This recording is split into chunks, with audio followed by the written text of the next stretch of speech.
अपन ने कल दो टॉपिक पढ़े थे। एक तो अपने रेस्पिरेटरी सिस्टम अपन ने कंप्लीट किया था। कौन सा कंप्लीट किया था? रेस्पिरेटरी सिस्टम अपन ने कंप्लीट किया था। दूसरा अपन जो स्टार्ट करने वाले थे वो कौन था? Skin changes. तो चलो हम स्टार्ट करेंगे, लेकिन इसके जो डाउट था वो क्या था, तो अपन सबसे पहले रेस्पिरेटरी सिस्टम को समझते हैं। वैसे समझने का है कुछ नहीं, थ्योरिकल चीजें नाम है तो समझने का सिस्टम नहीं होता है। समझने की कुछ प्रोसीजर होते हैं तो उसको समझने की चीजें होती है, लेकिन फिर भी अच्छी बात है। अपन इसका पहला जो पार्ट पढ़ा था उसका नाम क्या था? नेसोफेरिंक्स। ये पढ़ा था।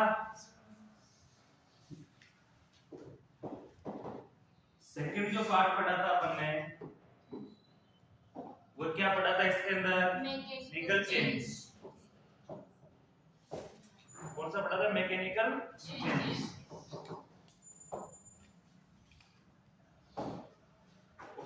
थर्ड अपन ने इसके पार्ट पढ़ा था वो क्या पढ़ा था? Gas exchange. क्या पढ़ा था? Gas exchange.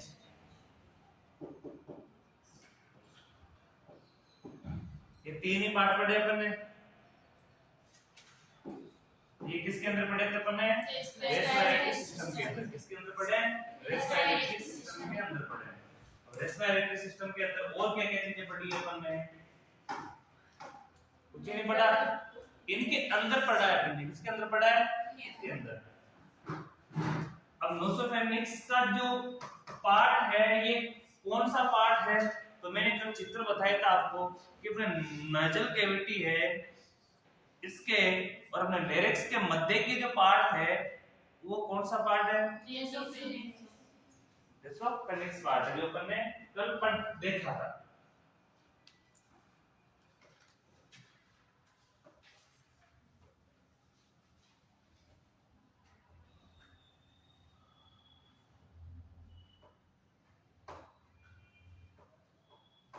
इसी प्रकार से होता है। ये नेजल कैविटी है, ओरल कैविटी है। कौन सी कैविटी है? ये तो नाक है, यह मुंह है। ये कौन सी कैविटी है? ये मुंह वाली। इसको क्या बोलेंगे अपन? Oral cavity. ये वाली कौन सी कैविटी है? Nasal cavity. नेजल कैविटी का यहां से लेकर यहां तक का जो पार्ट है इसको क्या बोला जाता है? क्या बोला जाता है? नेसोफेरिंक्स। इसके अंदर क्या होता है कि इसमें एक ही चीज दी हुई है कि क्या चेंजेस होंगे। इसके अंदर ब्लड सप्लाई क्या होगी? ज्यादा हो जाती है। क्या हो जाती है? Blood supply. इस वाले पार्ट के अंदर ब्लड सप्लाई सामान्य से अधिक होने लग जाती है, जिसके फलस्वरूप क्या होता है? क्या होता है? नाक से ब्लड आना, जिसको नकलोई जानते हैं। नाक से ब्लड निकलता है, नकलोई होता है ना। नाक से ब्लड निकलने की कंडीशन हो जाती है। नॉर्मल बच्चों में भी हो जाती है, कभी कभार गर्मी के मौसम में। कभी कभार गर्मी में बच्चों की भी हो जाती है। स्कूल में नहीं बच्चों की हुई है स्कूल टाइम पे, और बड़ों के भी हो जाती है ज्यादा। ये उस कंडीशन में होती है कि इसमें एक ही चेंजेस होता है कि इसमें ब्लड सर्कुलेशन ज्यादा हो जाती है, और जिसकी वजह से क्या हो जाता है? इसमें क्या हुई? स्टैटिक्स।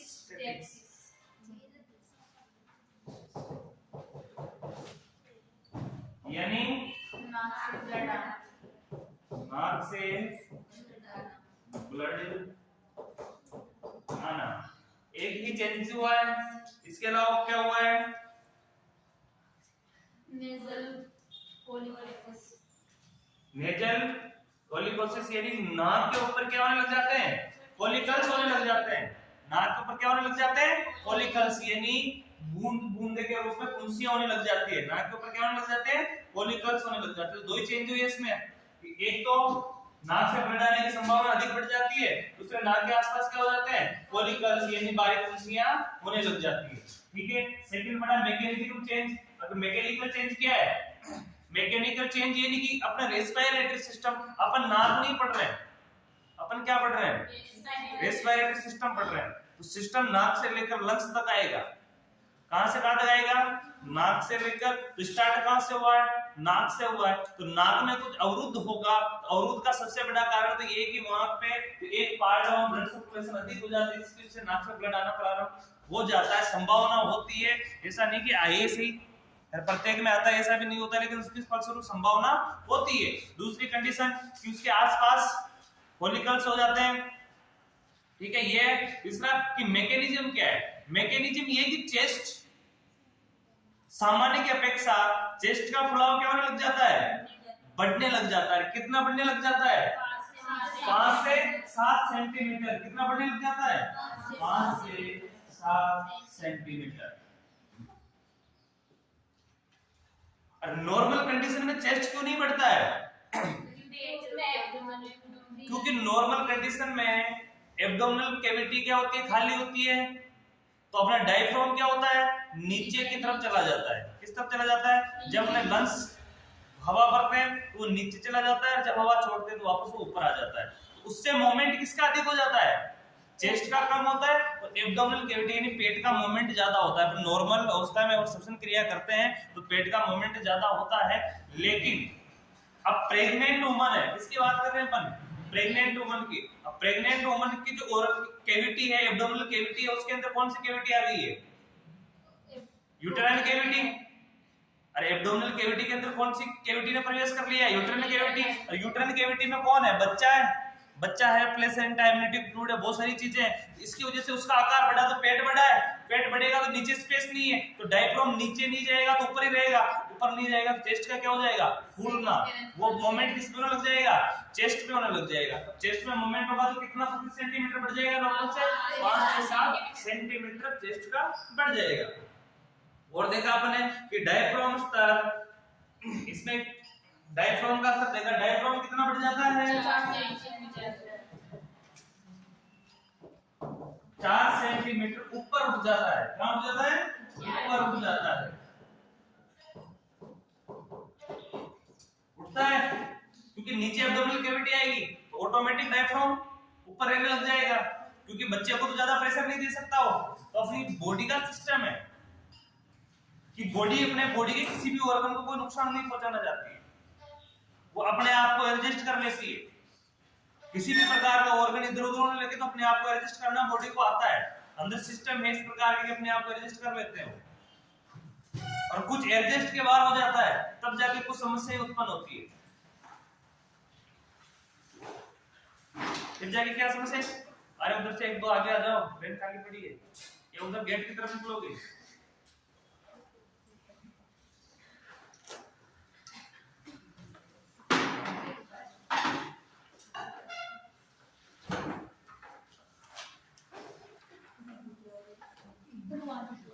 इसके अलावा मैकेनिकल चेंजेस में 2 चेंजेस तो देख लिए अपन ने, कौन कौन से देखे, एक तो डायफ्राम ऊपर उठ जाता है 4 सेंटीमीटर, और चेस्ट सारा कम है 5 से 7 सेंटीमीटर बढ़ जाता है।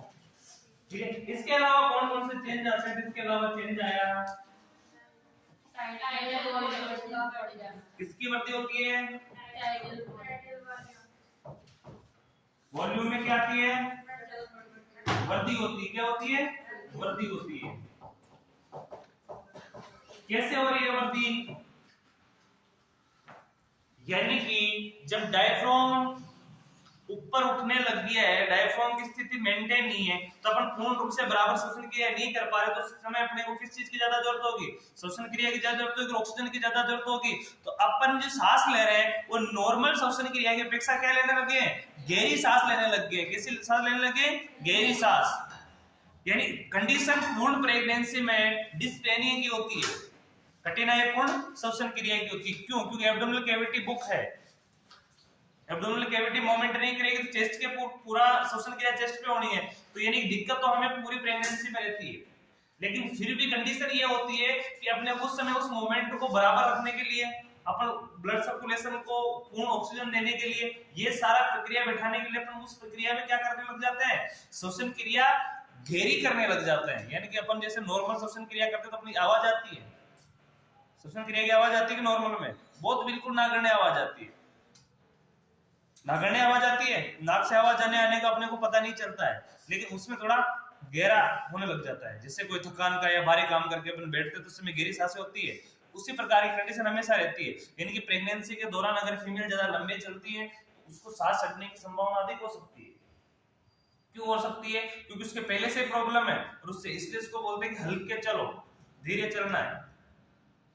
वॉक तो करना जरूरी है लेकिन हिसाब से, ठीक है। इसमें वृद्धि होती है। और लास्ट पढ़ा है इसमें संपूर्ण क्षमता में गिरावट आती है। इसमें गिरावट आती है संपूर्ण क्षमता में, यानी बॉडी लंग्स की जो संपूर्ण क्षमता है वो पूर्ण रूप से कंप्लीट नहीं हो पाती। क्यों नहीं हो पाती है? क्योंकि वही कंडीशन कि डायफ्राम नीचे नहीं जाएगा तो लंग्स पूर्ण रूप से फुलाव नहीं कर पाएंगे। चेस्ट जितना बढ़ पाएगा उतना ही कर पाएंगे, ठीक है। और नहीं तो लंग्स नीचे भी जा सकते हैं डायफ्राम के साथ, तो वो पूर्ण रूप से बढ़ सकते, तो गिरावट आती है। और लास्ट देखा हमने गैस एक्सचेंज, लास्ट टॉपिक कौन सा था इसका?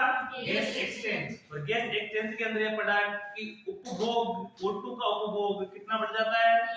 20%। O2 का उपभोग 20% बढ़ जाता है। कितना परसेंट बढ़ जाता है? 20% बढ़ जाता है। अब ऑक्सीजन नॉर्मल अपने को 100% अपने को चाहिए होता है। ऑक्सीजन कितना चाहिए अपनी बॉडी को? 100%। लेकिन अब कितना जरूरी हो गया है? 20 पॉइंट और बढ़ गए हैं, 20% और बढ़ गए। क्यों? क्योंकि अपने साथ साथ ऑक्सीजन की जरूरत किसको भी पड़ रही है? फीटस को भी है, बच्चे को भी ऑक्सीजन की जरूरत पड़ रही है। तो जो वो ऑक्सीजन माता से बच्चे को जा रहा है, तो इसलिए माता खुद जीवित रहने के लिए ऑक्सीजन ले रही है, वो तो ले रही है, लेकिन उसके अलावा 20% और उसका अधिक बढ़ गया है, क्योंकि फीटस तक भी उसका प्लेसेंटा के द्वारा ऑक्सीजन जा रहा है। ये कंडीशन होगी तो बढ़ गया है। दूसरा, जब ऑक्सीजन बढ़ेगा तो CO2 ऑटोमेटिक क्या हो जाएगा? कम। तो ऑक्सीजन बढ़ गया तो CO2 की आ जाती है, उपभोग की कमी आ जाती है। किसकी कमी आ गई? CO2 की कमी। तो ये तो दोनों विपरीत है।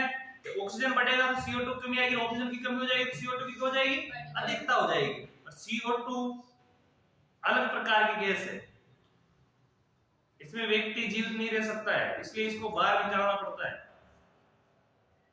अगर CO2 वातावरण में, अगर CO2 की मात्रा ज्यादा हो जाए तो दम घुटने लग जाती है।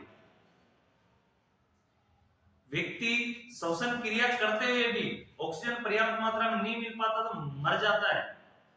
और इसका सबसे बड़ा रीजन होता है जब आग वगैरह लग जाती है, और कोई अगर पेट रूम में कोई फंस जाता है तो आग से नहीं मरते हैं, लेकिन वो आग का धुआं उस रूम में चला जाता है ना, उसकी वजह से मर जाते हैं। क्योंकि धुआं में क्या होता है? पूर्ण रूप से CO2 ही होता है। क्योंकि ऑक्सीजन तो ज्वलनशील गैस है।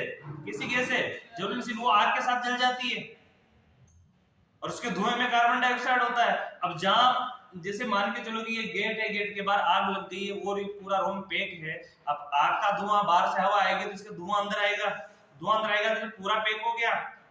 तो उसके अंदर कोई एक व्यक्ति या कोई जीव फंसा हुआ तो उसको तो ऑक्सीजन की प्राप्ति नहीं होगी, क्योंकि ऑक्सीजन तो किसके साथ जल जाएगा? आग के साथ जल जाएगा। और उसके धुआं में क्या बचा? CO2। तो CO2 अगर वो नहीं ले पाएगा, नहीं ले सकता, ऑटोमेटिक उसमें क्या कंडीशन हो जाएगी? दम घुटने लग जाएगी।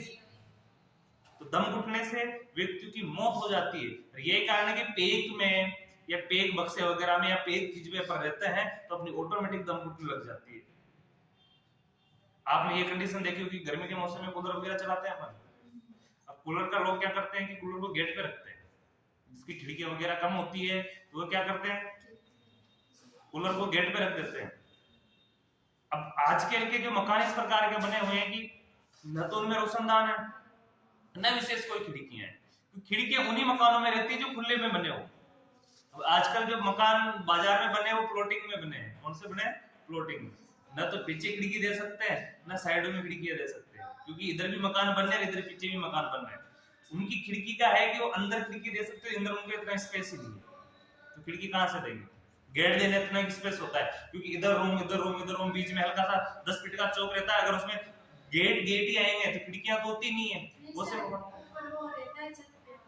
छत पे वेंटिलेशन रखते हैं, लेकिन वो मकान का वेंटिलेशन है, रूम वेंटिलेशन नहीं होता है। कौन? हर रूम में नहीं होता है वो। तो वो तो क्या है कि छत के चौक का वेंटिलेशन है कि छत का वेंटिलेशन बना रहे, लेकिन उसका तो नहीं। अब अपन जैसे कूलर सेट किया, अपन ने कूलर सेट करके अपन ने मकान रूम को बंद कर लिया। अब बंद करेंगे तो कूलर क्या है कि हवा को अंदर खींचेगा, न कि रूम की हवा को बाहर भेजेगा। उस कंडीशन में ऑटोमेटिक व्यक्ति का दम घुटने लग जाता है। ऐसी कंडीशन में ऑटोमेटिक व्यक्तियों का क्या, उसमें अंदर रहने वालों का क्या होने लग जाता है? दम घुटने लग जाता है। ऐसी कंडीशन में अस्थमा की बीमारी अधिक होती है। ऐसी कंडीशन में किसकी बीमारी अधिक होती है? अस्थमा की। इसलिए वेंटिलेशन फैन लगाया जाता है। जहां कूलर एसी लगाई जाती है ना, वह वेंटिलेशन फैन लगाया जाता है, ऊपर एक फैन लगाया जाता है जो हवा एयर बाहर निकालने का काम करता है। अगर बाहर नहीं निकालने हवा तो एसी भी कोई काम नहीं करती, क्योंकि एसी भी बाहर की हवा को अंदर तो भेज देगी, लेकिन बाहर अंदर की हवा गर्म हुआ है या खराब हुआ है वो भी बाहर जाना जरूरी है। तो उसी के लिए अपन फैन लगाते हैं, ना कि अपन किचन का धुआं निकालने के लिए काम में लेते हैं उसको।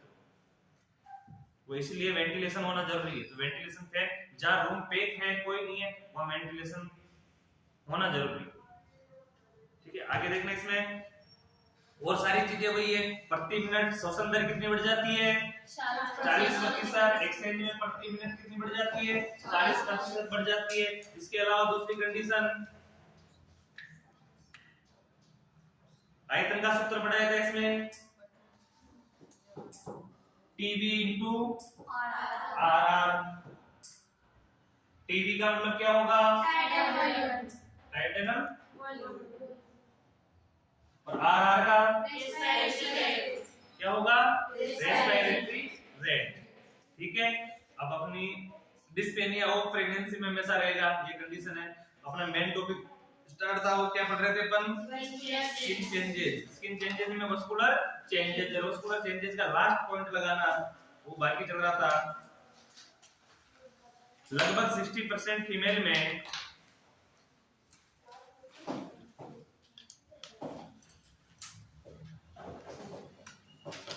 लगभग 60% फीमेल में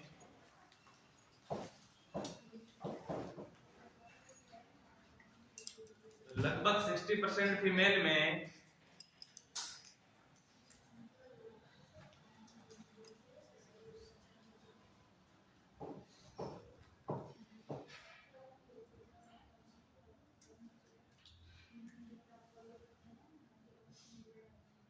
पानरेथेमा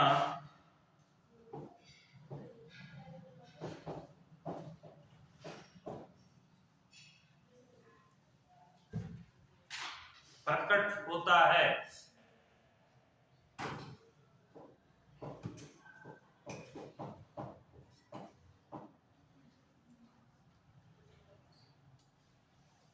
प्रकट होता है। ये हाथों में, ये है हाथों में अधिक रक्त प्रवाह के कारण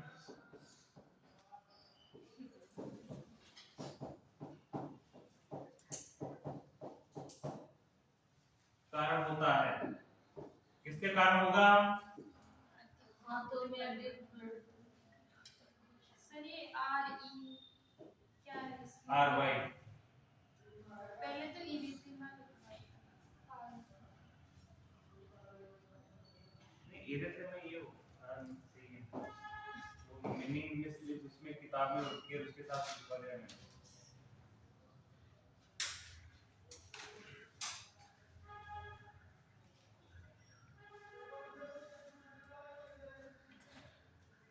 इसका अर्थ क्या होता है?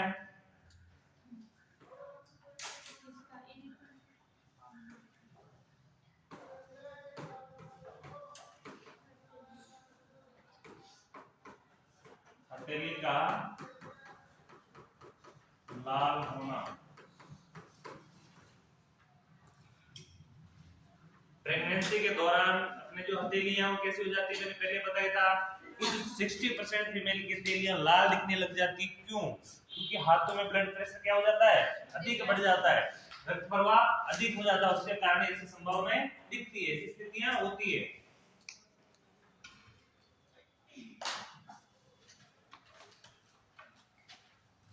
सेकंड लिखना,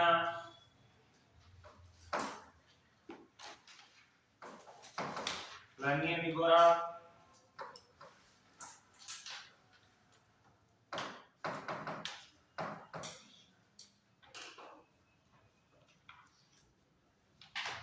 and straight gravitum।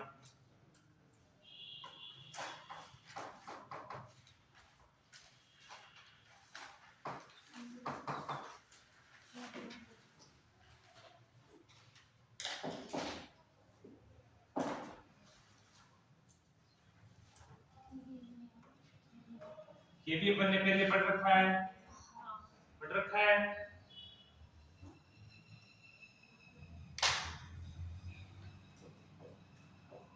ये है लगभग 50% फीमेल में प्रकट होता है।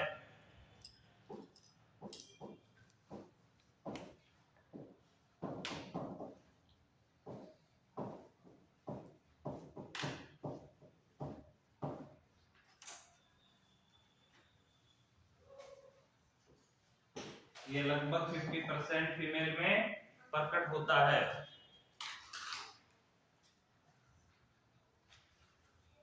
तो ये किसके कारण होता है? ये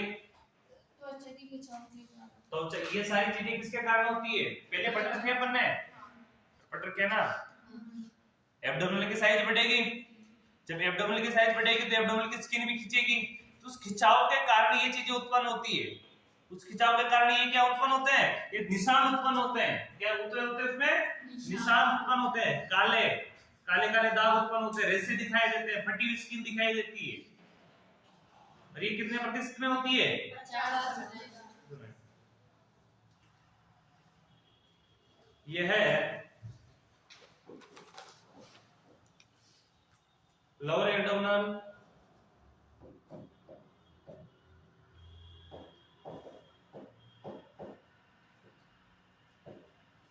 एब्डोमेन,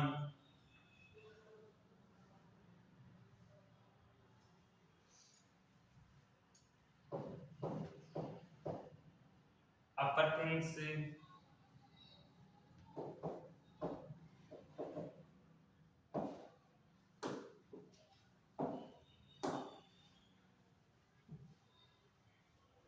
ब्रेस्ट,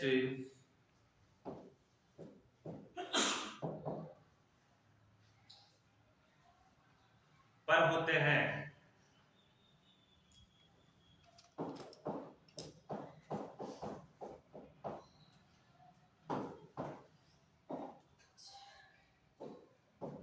यह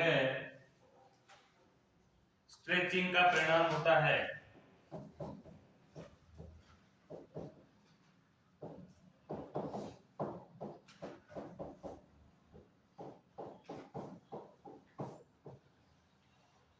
स्ट्रेचिंग का परिणाम होता है। स्ट्रेचिंग यानी खिंचाव। इसका इंडेक्स क्या होगा? खिंचाव।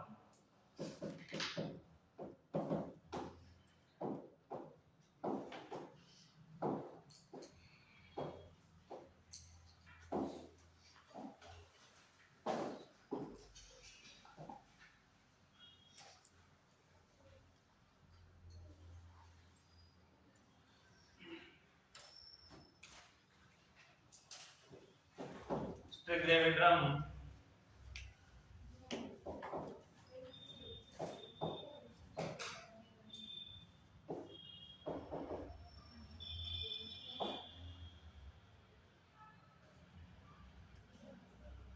अम्लाइकस के नीचे, नाभि के नीचे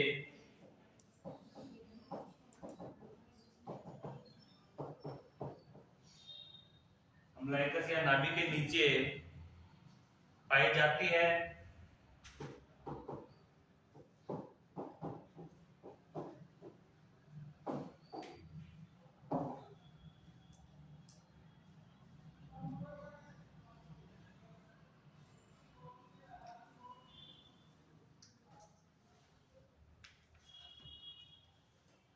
यह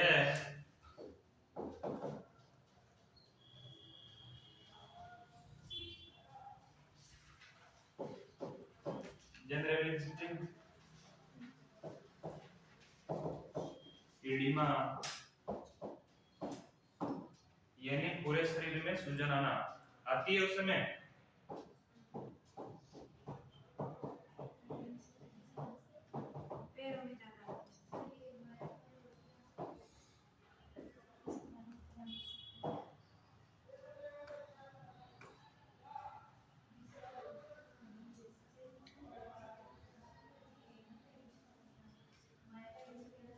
के कारण बन सकती है।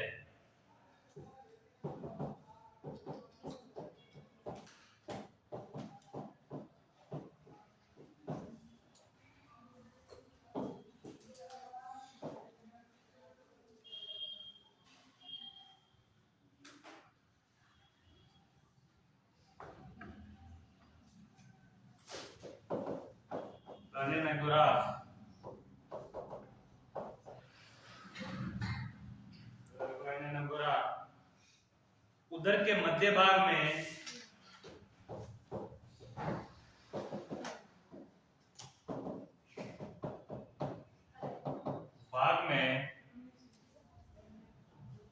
जिपिस्ट्रम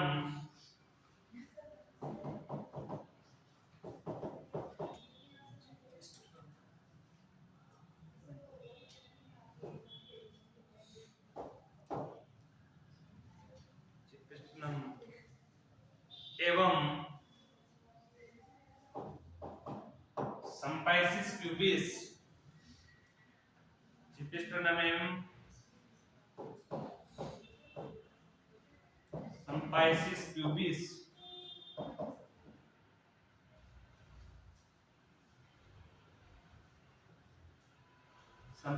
प्यूबिस के मध्य उपस्थित होती है।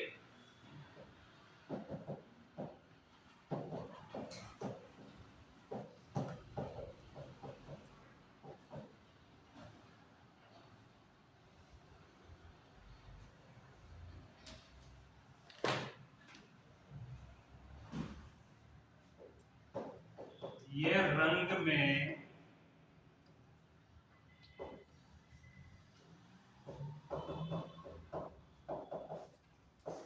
भूरी व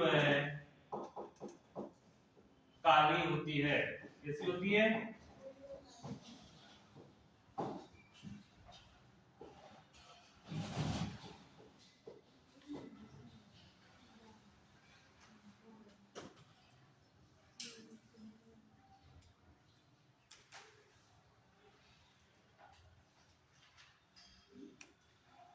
ये सारी चीजें अपन पहले पढ़ चुके हैं, मैंने नंबर पढ़ रखे हैं, ड्रम भी पढ़ रखे हैं।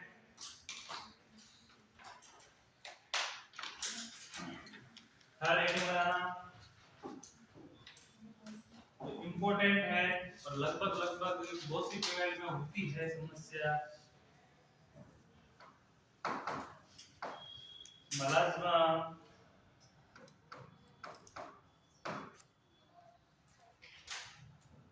और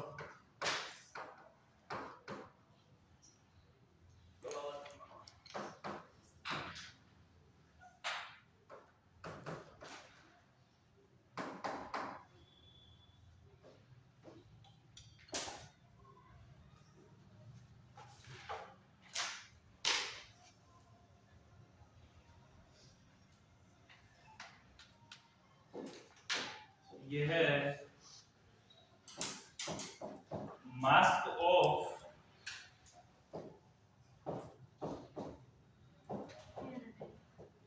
प्रेगनेंसी भी कहलाती है। ये मास्क ऑफ प्रेगनेंसी भी कहलाती है। तो कहलाती है मास्क ऑफ प्रेगनेंसी क्योंकि चेहरे को ढक देती है। क्या करती है? चेहरे को ढक देती है, यानी कि चेहरे पे होने वाली छाया है, ब्लैक ब्लैक दाग है जिसको अपन छाया बोलते हैं, तो ये चेहरे को ढक देती है, इस चीज को क्या बोलते हैं? Mask of pregnancy. ये प्रेगनेंसी पे चढ़ने वाला एक मास्क है, प्रेगनेंसी के बाद ही खत्म हो भी जाता है। ये ऐसा नहीं कि हमेशा चलता रहेगा, नहीं चलता है।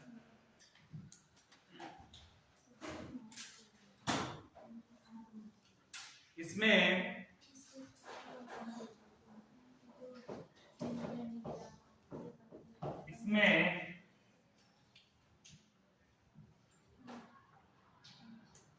प्रेग्नेंट वुमन यानी गर्भवती महिला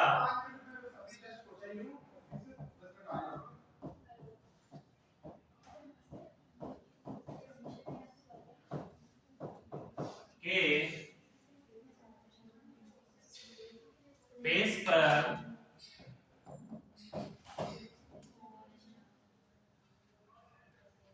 इसमें गर्भवती महिला के फेस पर अनियमित चिन्ह पाए जाते हैं। अनियमित चिन्ह पाए जाते हैं।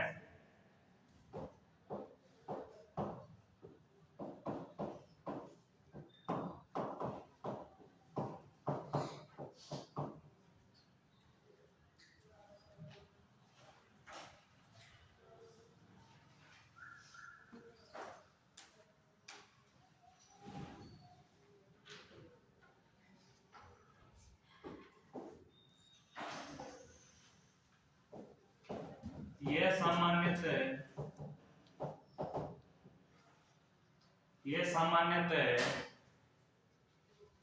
ललाट, सामान्यतः ललाट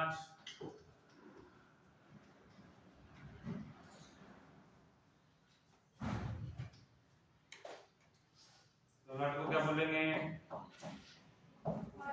फोरहेड। चिक यानी गाल, और नोज यानी नाक,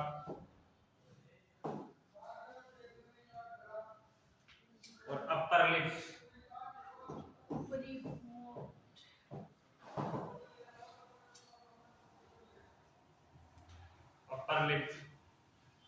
पर पाए जाते हैं।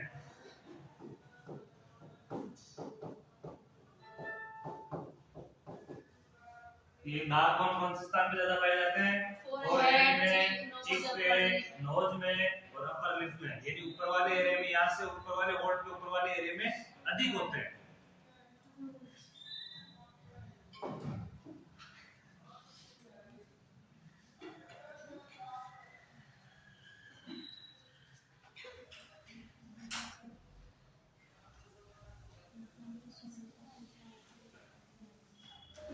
इसके चित्र वित्र दिखाने की जरूरत नहीं है,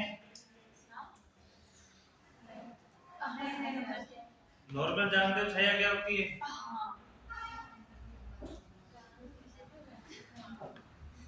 फोर्थ है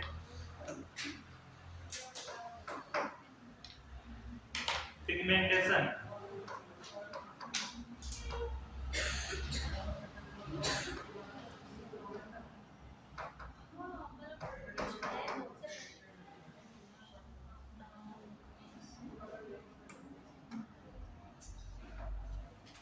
पिगमेंटेशन यानी डार्कनेस। पिगमेंटेशन यानी क्या होगा? डार्कनेस, यानी डार्क स्किन।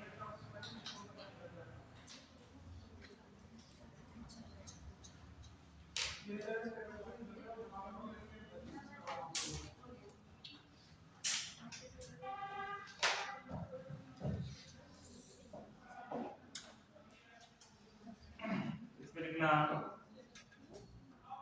गर्भवती यानी प्रेग्नेंट स्त्री में कुछ विशेष स्थानों पर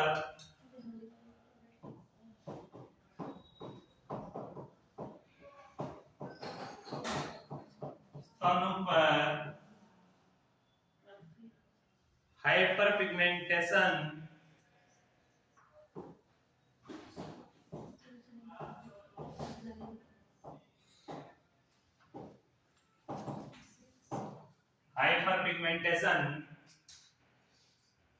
होता है।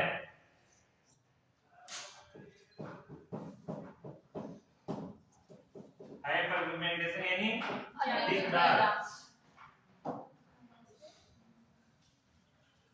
हाइपर पिगमेंटेशन होता है। यह एस्ट्रोजन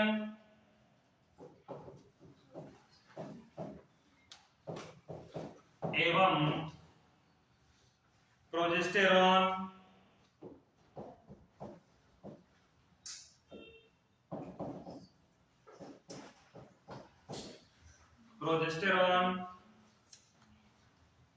हार्मोन द्वारा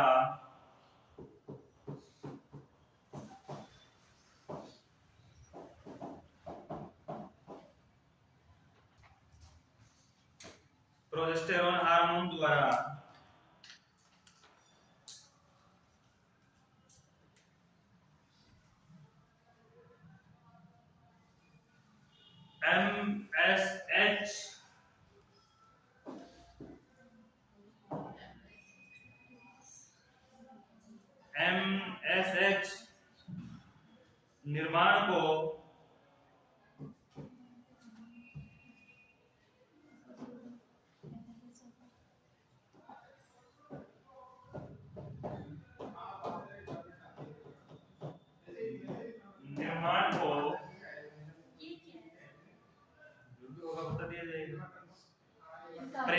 करने के कारण होता है।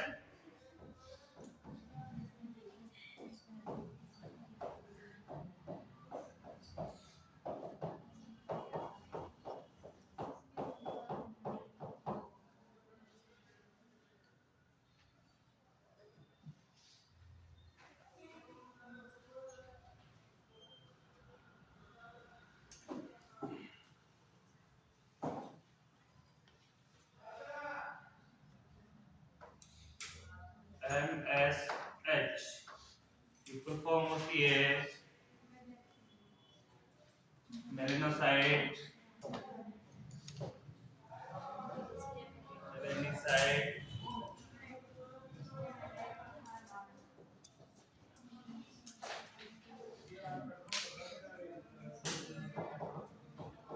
स्टिमुलेटिंग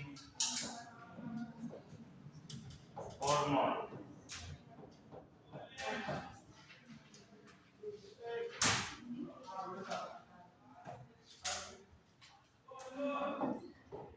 इसकी फुल फॉर्म क्या होती है? Melanocyte melanocyte stimulating hormone. ये दोनों मिलकर किस हार्मोन का निर्माण करते हैं? एस्ट्रोजन और प्रोजेस्टेरोन दोनों मिलकर किसका निर्माण करते हैं? एमएसएच का। और एमएसएच हार्मोन के कारण ये होता है, क्या होता है? Hyper pigmentation.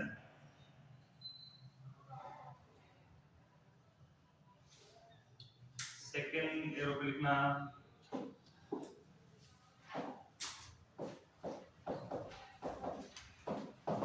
सामान्यतः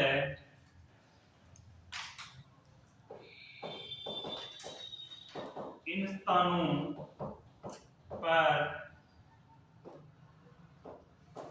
हाइपर पिगमेंटेशन होता है। कौन कौन से स्थान है?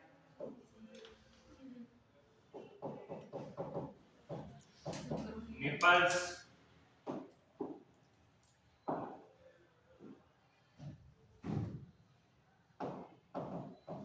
Areola,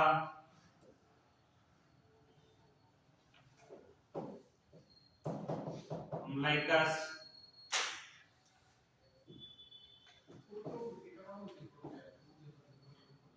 pace,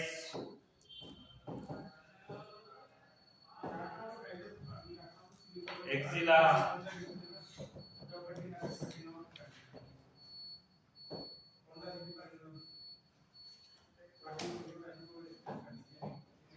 perineum,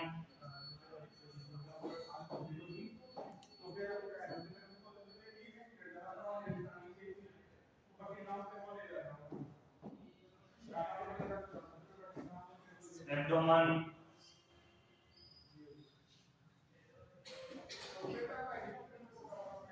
vagina.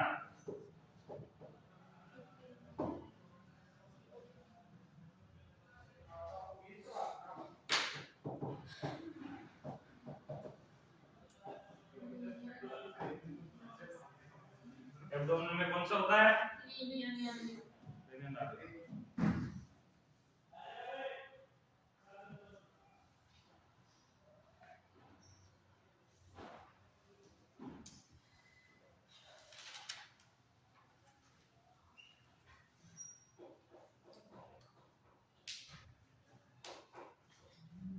अभी तक अपन ने कितने पढ़ लिए? 3 4 हो गया, 3 क्यों हैं? मेन पॉइंट कितने हो गए? 3। इसके अंदर तो अपने थर्ड पॉइंट है स्किन चेंजेस, के अंदर तो अपने 4 पढ़ लिए। ठीक है, तो मेन कितने हो गए अपने? सबसे पहले अपने कौन सा सिस्टम पढ़ा है?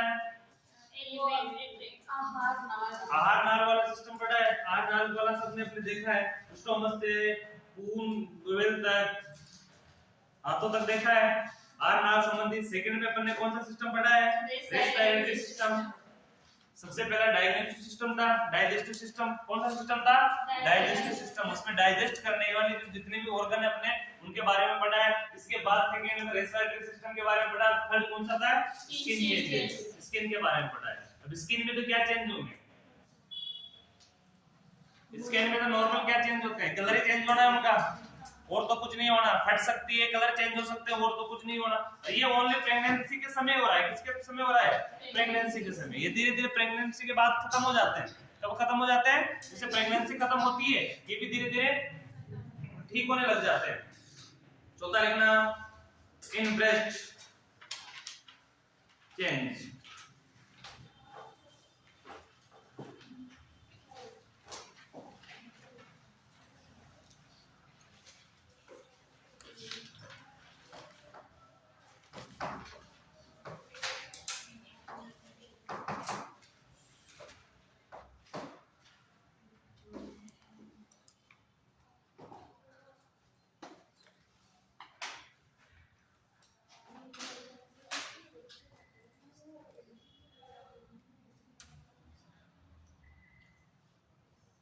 ब्रेस्ट में चेंज,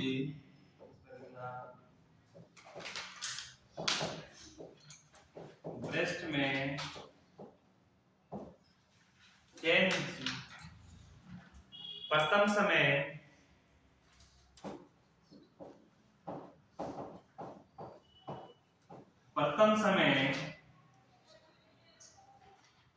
गर्भधारण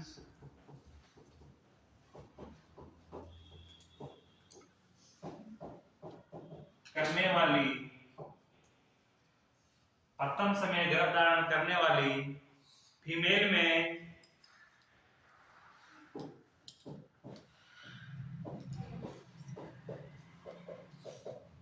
तुलनात्मक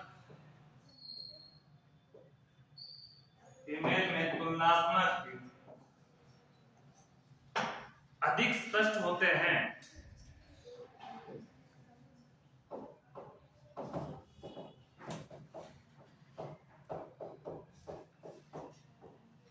तुलनात्मक अधिक स्पष्ट होते हैं।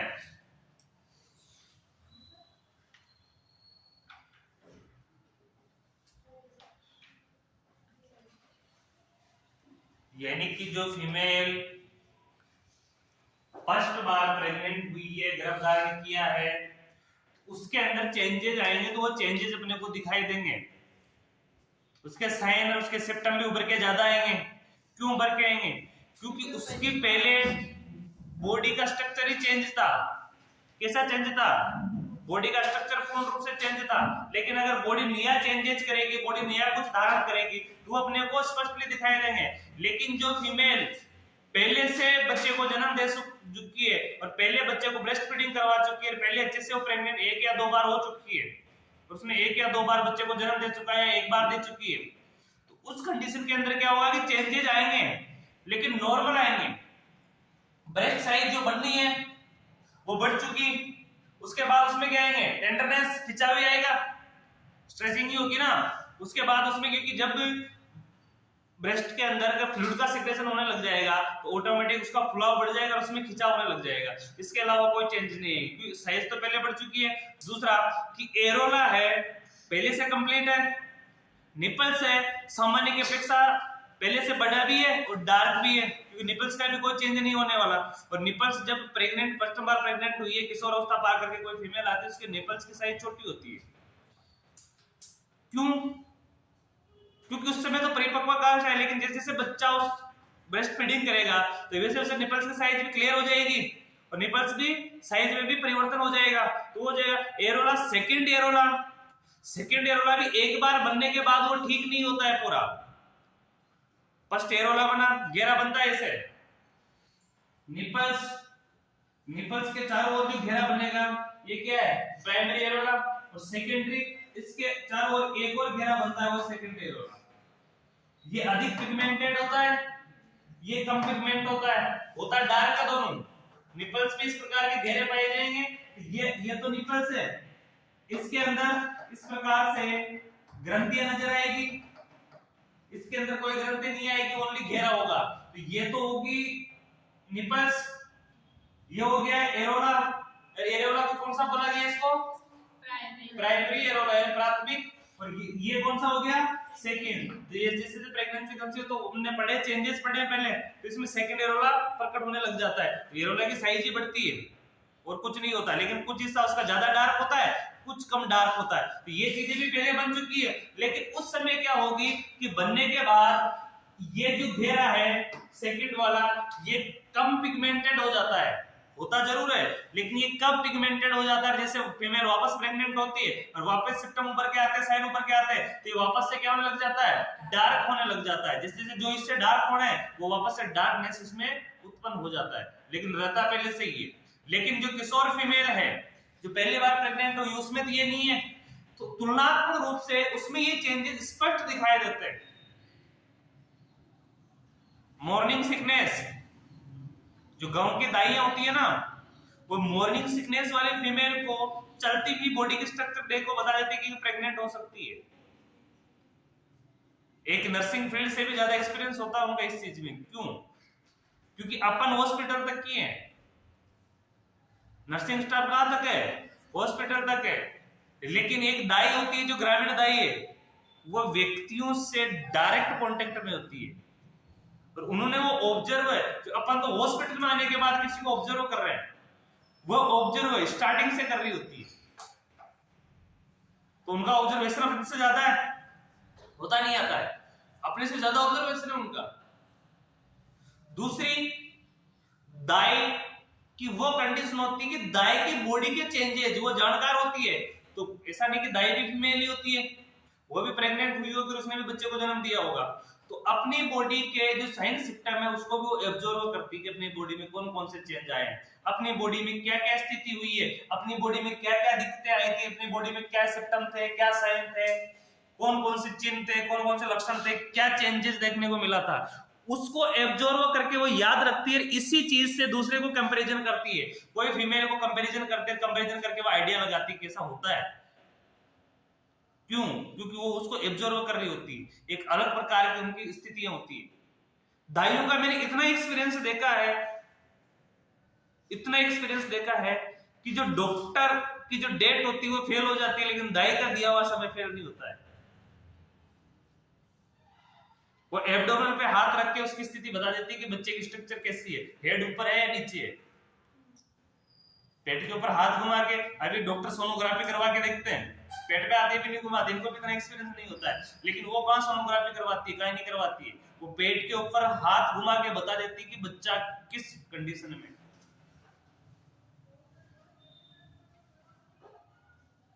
वो एब्डोमेन के ऊपर हाथ रख के ये महसूस कर लेती कि बच्चा मूवमेंट कर रहा है नहीं कर रहा है। उनकी एक्स्ट्रा सोनोग्राफी हाथों पे होता है। क्यों? क्योंकि वो उन पद्धतियों से हैं जो पद्धतियां एलोपैथी से पहले से चलती आ रही है। कौन सी पद्धति से चलती आ रही है? एलोपैथी तभी चली है, अंग्रेजी दवाइयां तभी चली है, और ये जांचें भी पहले बहुत बड़े हॉस्पिटलों में मिलती थी, नॉर्मल हॉस्पिटलों में जांचें नहीं हुआ करती थी, नहीं थी, कोई प्रकार की जांचें नहीं थी। ओनली किसके आधार पर? संभावित ट्रीटमेंट होता था, संभावना के आधार में लक्षणिक ट्रीटमेंट जिसको बोलते हैं अपन, कौन सा बोलते हैं? लक्षणिक ट्रीटमेंट। लक्षणों के आधार पर ट्रीटमेंट किया जाता था। कोई गंभीर परिस्थिति होती थी जांचें हुआ करती थी, तो पहले जांचें नहीं थी, अब तो जांचें हो गई, तो डॉक्टर भी क्या है कि थोड़ा जांचें वाले ज्यादा हो गए, तो प्रत्येक चीज में जांच लिख देते हैं।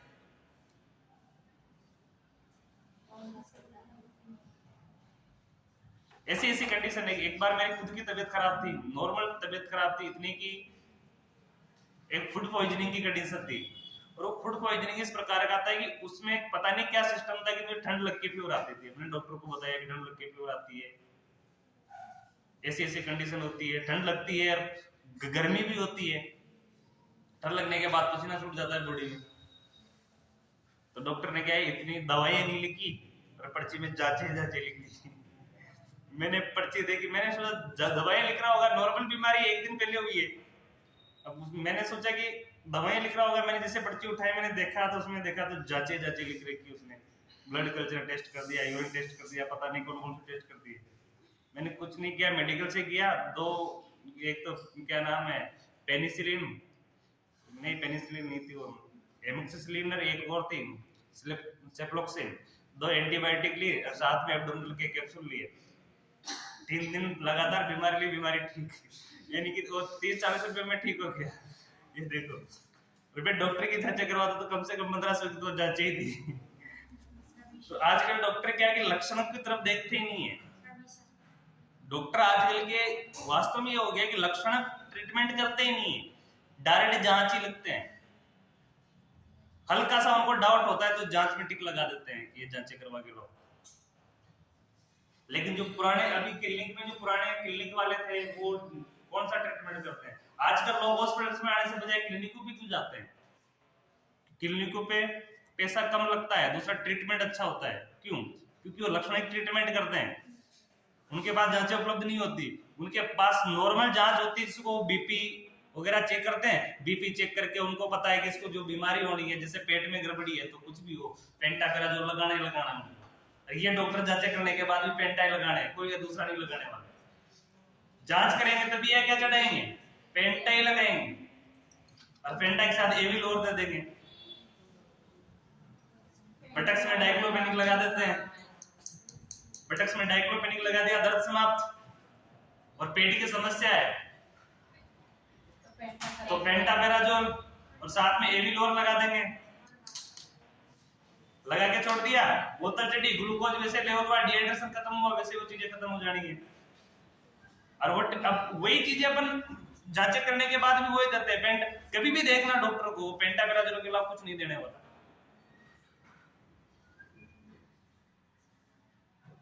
Normal common antibiotic government hospital में जांच के बाद मिलो या क्लिनिक में दो, एक के एंटीबायोटिक लगाते हैं। मोनोसेफेरोसिप्टोक्सिन आता है, वो कंपनियां चेंज होती है, उसका साल्ट वही होता है। गवर्नमेंट हॉस्पिटल में जाओ तभी वही मिलेगा आपको, कहीं भी जाओ तभी वही मिलेगा, बेसिक में वही मिलेगा। आप हॉस्पिटल जाते हो, लगभग 90 जो परसेंट जो पेशेंट है उनका कभी पढ़ के देखना वही होता है, जिसमें डेक्सोना होता है, एविल होता है, सेम ट्रीटमेंट होता है।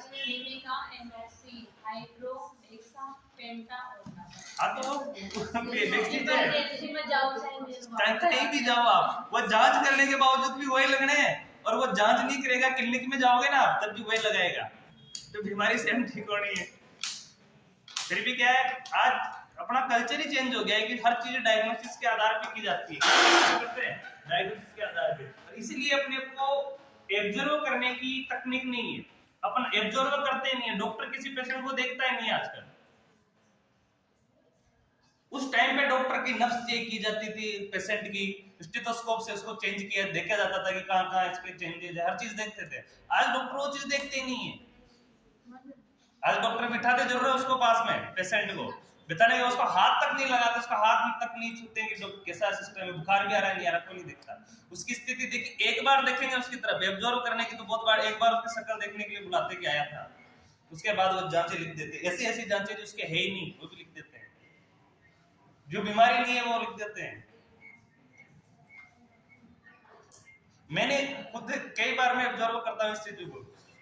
मैं एक पेशेंट को लेके गया था, पेशेंट के पेट में दर्द था, डॉक्टर ने ईसीजी लिख दी थी और मैं करवा के लेके आया ईसीजी। उसके वास्तव में पेट में दर्द था, दर्द पेट में था, यहाँ वाले नीचे इस जगह पे दर्द था। पेंटापेराजोल लगाया लेकिन उससे भी दर्द ठीक नहीं हुआ था, और भी इंजेक्शन लगाया लेकिन उसका कुछ दिक्कत और थी, वो समस्या थी। तो यहाँ तो कोई हर्ट नहीं होता, लेकिन डॉक्टर ने फिर भी ईसीजी लिख दी थी, ईसीजी पूरी क्लियर। तो डॉक्टर कुछ भी कर सकते हैं, वो देखते नहीं और सुनते नहीं है, क्या दर्द का हो रहा है यार, तुम देखा यहाँ हो रहा है, हो रहा है, ईसीजी करवा के लाओ, एक्सरा करवा के लाओ, सोनोग्राफी करवा के लाओ। तो जांच में नहीं, अपने को तो लक्षण की ध्यान देना है, क्योंकि अपन तो ग्रामीण से जुड़े हुए हैं, किससे जुड़े हुए हैं, ग्रामीण से। तो इसलिए दाई अपने से आगे थी पहले की, क्योंकि वो किससे जुड़ी हुई थी, ग्रामीण से। वो हर चीज को ऑब्जर्व करती थी। पहले के वेद, आयुर्वेद के वेद देखे होंगे आपने, वो नब्ज चेक करके कल रात को क्या खाया था ये भी बता दिया करते थे। नब्ज से कहे से वेद देखे मैंने, कि कल रात आपने क्या खाया था उसके बारे में बता देते थे। नब्ज चेक करके वो आगे पीछे का वो से डिसाइड ही कर देते थे कि आगे ये होगा और पीछे ये हुआ था। ऐसे ऐसे भी थे एक्सपीरियंस वाले, फेक नहीं थे, लेकिन ऐसे ऐसे वेद थे दुनिया में, और उन्होंने ट्रीट भी किया है, बहुत अच्छा ट्रीटमेंट किया है उन लोगों ने, हर चीज का ट्रीटमेंट किया है।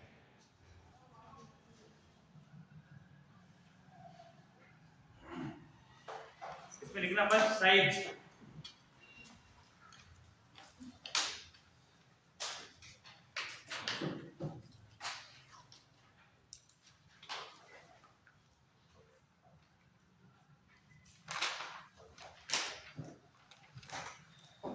जब ये जांचें नहीं थी, जांच से पहले भी जांचों की क्या हुआ करते थे, ट्रीटमेंट हुआ करते थे।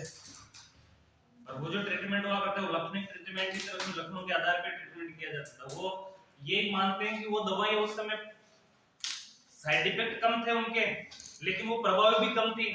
यानी कि जैसे दर्द को, अभी किसी पेशेंट को दर्द है तो अपन क्या दे देते हैं, पेन किलर दे देते हैं, और पेन किलर ज्यादा नहीं तो इंजेक्शन लगाएंगे तो 5-6 मिनट में उसको रिलीफ दे देता है।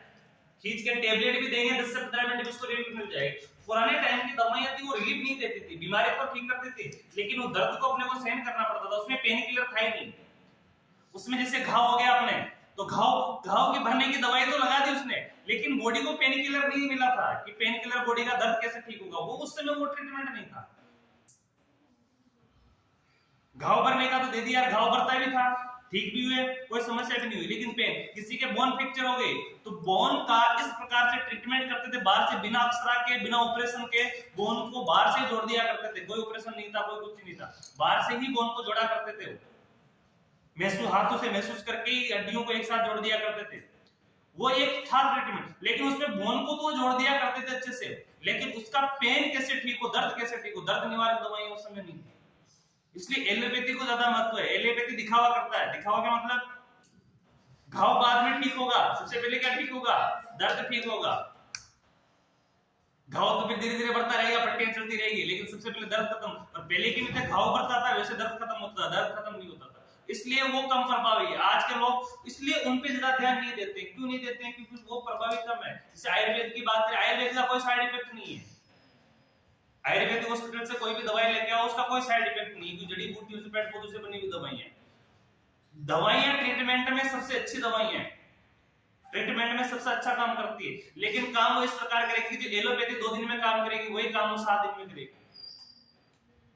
जो एलोपैथी 2 दिन में काम कर देती है वही वो कितने दिन में करेगी, 7 दिन में काम करेगी। इतना समय लगता है, इसलिए अपन उनमें कम देते हैं ध्यान। नहीं तो आयुर्वेद वाले तो इतना तक बोलते हैं कि शुगर को जड़ से खत्म कर सकते हैं। एलोपैथी कभी लाइफ में जड़ को खत्म कर नहीं सकती, ग्लूकोज को। शुगर की बीमारी को एक बार ट्रीटमेंट, एलोपैथी ये बोलती है कि एक बार ट्रीटमेंट स्टार्ट हो गया है, उसके बाद इसको नामुमकिन है ठीक करना। इसके बाद आपको इंसुलिन की कैप्सूल लेते रहने पड़ेंगे, जीवन भर चलती रहेगी, ये ठीक नहीं होने वाली। एक बार पेशेंट को बीपी होना प्रारंभ हो गई है तो बीपी के कैप्सूल हमेशा जेब में रखो, कभी भी ऊपर नीचे हो सकती है। तो मेडिकल इसका कोई परमानेंट स्टाफ नहीं देता, लेकिन आयुर्वेद इसका परमानेंट इलाज देता है कि हमारी साधना हमने जो दी है उसको पूर्ण रूप से कर लो। ये जीवन में नहीं होगी उसकी गारंटी तक देते हैं, लेकिन वो लंबा प्रोसेस है तो लोग उसको करते नहीं। मतलब शुगर भी जड़ से खत्म हो जाती है आयुर्वेदिक दवाइयों से। अपनी बॉडी की तो खत्म नहीं होती है, लेकिन जो इंसुलिन अपना जो कम बन रहा है वो पूर्ण रिकवर हो जाता है, वापस से मेंटेन हो जाता है, क्योंकि वो दवाइयां ऐसी है लंबे समय के लिए दी जाती है। लेकिन वो सिस्टम इस प्रकार का है। हमारे एक वेद जी है, वो शुगर वाले पेशेंट को क्या करते हैं, वो करेले जानते हो, करेले, करेले को उबालो नमक के साथ, हल्के से उबाल के गुनगुना पानी रखो हल्का, और एक पात्र में डाल देते और उसके ऊपर खड़ा कर देते हैं व्यक्ति को। खड़ा करके कुछ नहीं, बस ऐसे चलते रहो उसके ऊपर एक ही पात्र पे। और जब आपकी जीवा ऑटोमेटिक कड़वी होने लग जाए तो उससे हट जाओ। उनका ऐसे ऑब्जर्वेशन है कि पैरों से उनको मसलने से जीवा कड़वी हो जाती है, कड़ाकपन मुंह में आ जाता है, तो फिर ये आपकी आज की प्रोसेस खत्म है। ऐसा करते रहो। अब लगता ही टाइम तो उसमें प्रोसेस है, जैसे प्रोसेस बहुत है, लेकिन वो क्या है कि थोड़ा कठिन पड़ता है तो लोग नहीं करते। आजकल क्या है, लोगों को 2 गोलियां 3 गोली डॉक्टर दे रहे, हमारे पाके दिन भर का काम खत्म, कौन खड़ा रहेगा उनमें।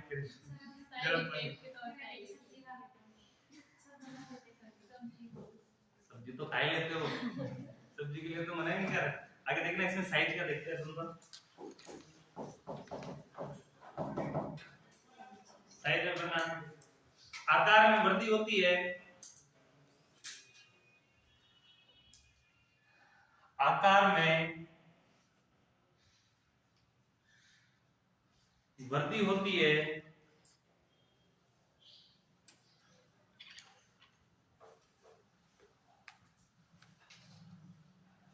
ये वृद्धि ब्रेस्ट में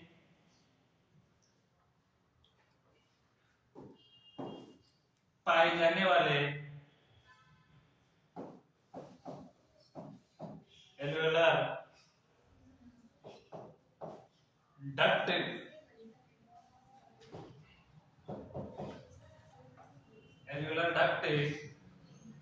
में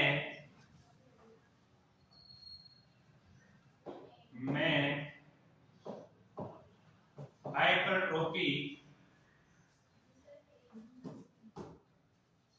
एल्वेलर डक्ट में हाइपरट्रोफी के परिणाम स्वरूप होती है। परिणाम स्वरूप होती है।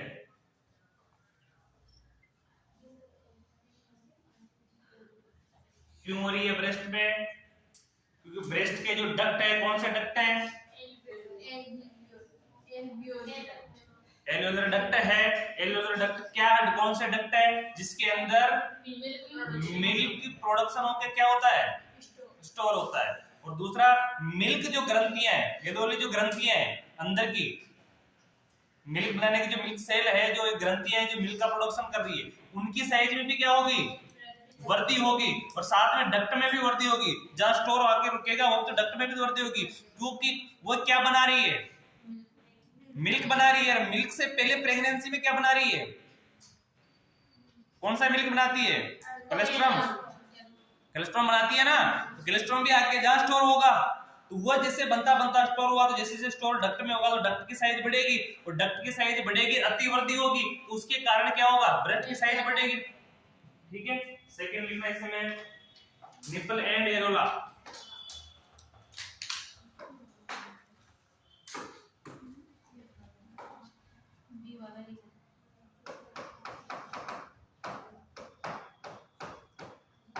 निपल और एरोला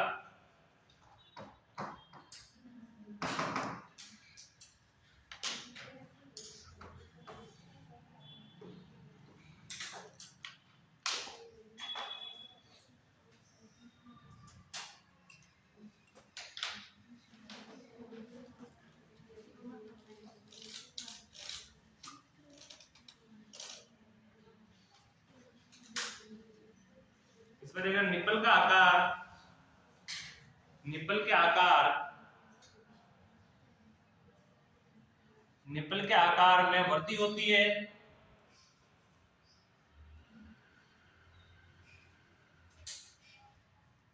साथ ही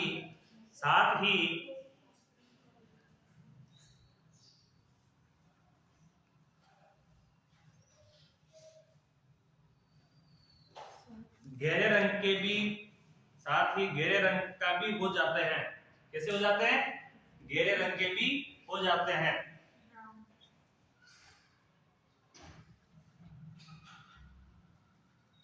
निपल्स में वृद्धि होती है और साथ ही हो जाते हैं। इनमें पाई जाने वाली, इसमें पाई जाने वाली सबक्यूटस ग्लैंड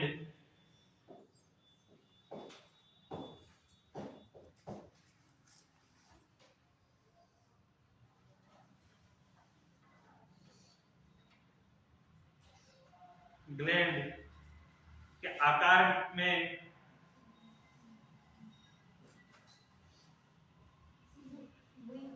में वृद्धि होती है। ग्लैंड के आकार में वृद्धि होती है और यह क्या कहलाती है?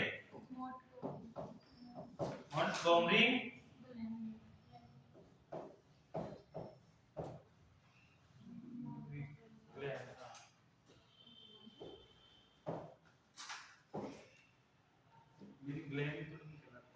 ट्यूबरकल्स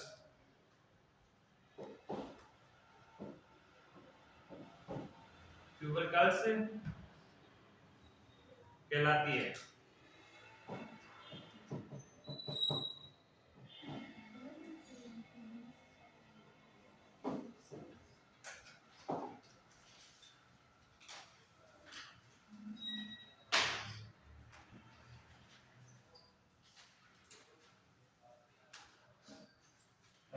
निपल्स के चारों ओर का क्षेत्र,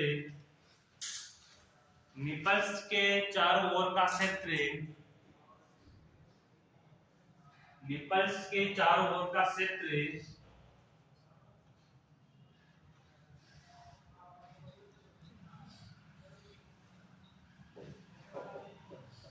एरेोला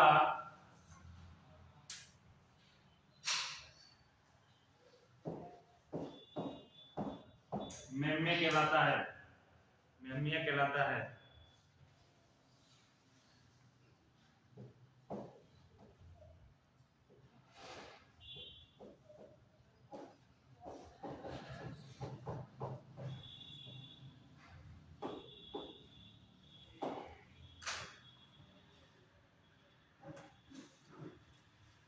गर्भावस्था के दौरान ये डार्क पिगमेंट, गर्भावस्था के दौरान यह है डार्क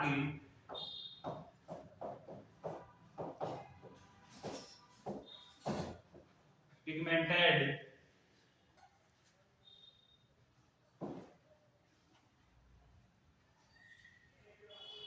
हो जाता है, पिगमेंटेड हो जाता है। कैसा हो जाता है? डार्क पिगमेंटेड, अधिक गहरे रंग वाला हो जाता है।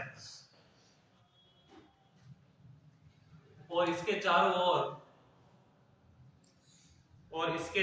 ओर सेकेंडरी एरोला, और इसके चारों ओर सेकेंडरी एरोला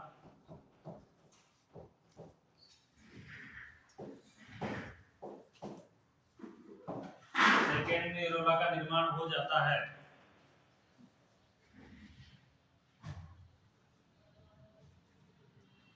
सेकेंडरी एरोला का निर्माण हो जाता है। लिखना सिक्रेशन,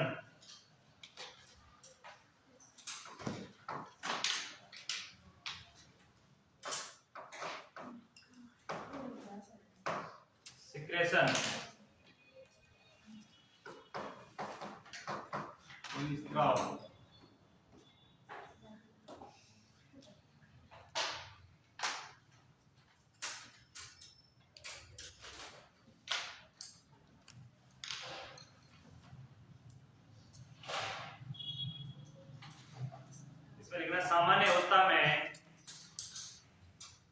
सामान्य अवस्था में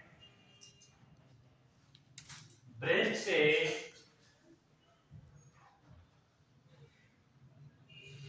किसी भी प्रकार का स्त्राव, सामान्य अवस्था में ब्रेस्ट से किसी भी प्रकार का स्त्राव नहीं निकलता है।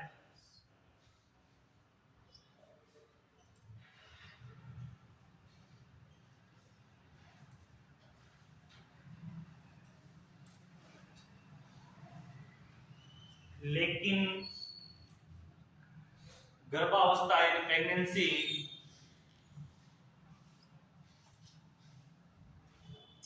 के 12वें वीक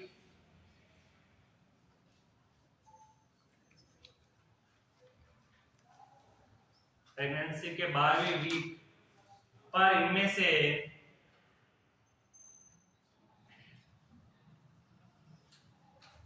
से पीला गाढ़ा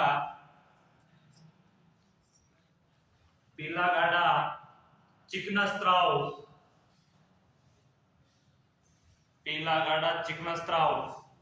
दबाकर निकाल सकते हैं। बिना दबाए नहीं निकलेगा, दबाकर के निपल्स को दबाकर के निकाल सकते हैं। पीला स्त्राव, चिकना गाढ़ा स्त्राव दबाकर निकाल सकते हैं।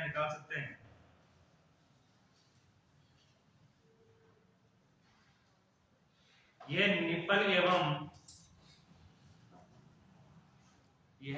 एवं एरोला को नम बनाए रखता है। यह निप्पल एवं एरोला को नम बनाए रखता है।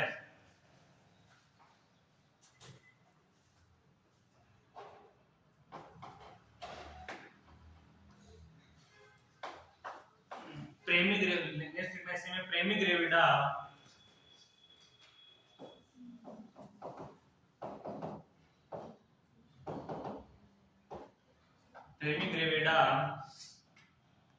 में इस स्त्राव की उपस्थिति प्रेमिग्रेविडा में इस स्त्राव की उपस्थिति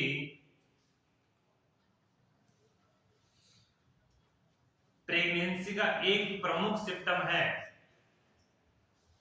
या गर्भावस्था का एक प्रमुख लक्षण है।